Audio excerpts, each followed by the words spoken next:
Le travail de groupe. Dans cette capsule, nous allons voir un outil puissant, le travail en groupe. Comme dans votre classe, vous pouvez créer des salles pour accueillir des groupes de travail plus ou moins grands selon vos choix, mais aussi travailler spécifiquement avec un élève dans la salle. Cette fonction, vous l'obtenez en cliquant sur cette icône, diviser en groupe. Si cette icône n'est pas affichée, il faudra donc que vous le paramétriez. Pour cela, il faut l'activer en se connectant sur le site Zoom. Pas de choix. Vous allez ensuite sur le menu Paramètres, puis Réunion, puis En réunion avancée. Et vous arrivez sur cette page. Vous voyez ici, effectivement, je vais cocher l'activation de mes salles en petits groupes. J'ai aussi coché ici qui m'autorise finalement à mettre moi-même les élèves dans les différentes salles de classe. Parce qu'il y a deux manières. Il y a une manière de le faire automatiquement et une manière en désignant les élèves que vous voulez dans les différents groupes. Dès que c'est paramétré, nous retournons simplement dans notre classe Zoom. Pour ma démonstration, j'ai donc invité 4 élèves virtuels. Pour cela, je vais les répartir dans différentes salles. Je clique Diviser en groupe. Dans la fenêtre qui s'est ouverte, on me propose de répartir les élèves 2 par 2 dans 2 salles de classe. On me propose également de le faire automatiquement, sans que je désigne les élèves spécifiquement dans une salle ou dans l'autre, ou manuellement. Donc là, si je coche ici, je peux choisir les élèves que je veux mettre dans les différentes salles de classe. Comme ici, je n'ai que 4 élèves, évidemment, vous imaginez que si j'avais eu 20 élèves, ils auraient été répartis par 10 dans les 2 salles de classe. Mais je peux aussi rajouter un certain nombre de salles de classe. Et je monte ou je descends le nombre.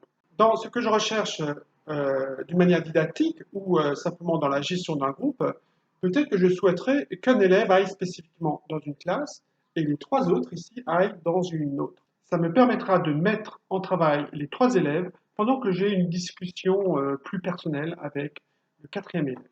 Dès que je suis prêt sur mon nombre de salles de classe, je clique sur Créer des salles de conférence. Voilà, les élèves ne sont pas encore répartis. Par contre, comme vous le voyez, il y a des propositions. Et là, je pourrais être amené à déplacer tel et tel élève que finalement je ne souhaite pas mettre, par exemple, Dominique avec Cathy, mais inversement. Donc, je peux cliquer ici. Cela me permettra de déplacer cet élève vers ici. Je vous laisse découvrir simplement toutes ces options par vous-même. Ce que je voudrais souligner, c'est les autres possibilités. La première possibilité, c'est Options. On clique dessus et on a de nouveau un certain nombre de possibilités qui s'affichent. Je vous laisserai simplement découvrir de vous-même l'ensemble de ces possibilités. Ce qui est intéressant ici, c'est finalement le compte à rebours. Je pourrais moi-même demander aux élèves de sortir de leur salle pour revenir dans la salle principale. Et ici, je leur accorde 30 secondes, 60 secondes, jusqu'à 2 minutes. Ça leur permet de vite réfléchir à une espèce de présentation, puisque finalement, peut-être qu'ils vont être amenés à faire une présentation au grand groupe. À ce stade, le menu ici me permet également encore de rajouter une salle de classe si je pense que le nombre de salles de classe que j'avais prévu n'était pas suffisant, ou alors si je juge qu'un élève doit être mis seul dans une salle de classe. Allons ouvrir toutes les salles de classe. Voilà, mes élèves commencent à être répartis, encore ces deux-là, et voilà. Je suis moi dans la salle principale et j'ai mes élèves qui sont répartis dans les différentes salles. Ici, je vois que je peux rejoindre une salle. C'est ce qu'on va faire. On y va, on va rejoindre. Rejoindre la salle de conférence, oui. Et voilà, donc un certain temps, quelques instants, le temps que je rentre dans la salle de conférence de ces deux élèves. Ça me permet donc d'intervenir spécifiquement avec un groupe. Puis je peux sortir et aller vers un autre groupe. Très intéressant. Notez aussi que toutes les options de la grande salle sont également présentes dans le petit groupe.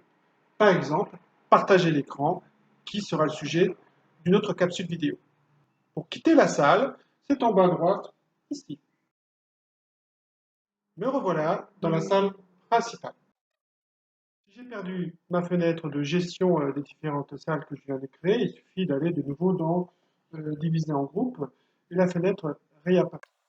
Donc je vois bien tous mes élèves, comment ils sont répartis. Je pourrais de nouveau aller dans une autre salle de classe, créer une salle de classe, puis déplacer un élève dans une salle de classe. Mais ce que je vais faire maintenant, c'est que je vais fermer toutes les salles de classe parce qu'il est l'heure maintenant pour eux de revenir dans la salle principale. On va faire un peu une synthèse de l'ensemble des travaux qui ont été effectués dans les différentes salles de classe. Pour cela, je vais simplement fermer toutes les salles. Ils reçoivent un message sur leur écran.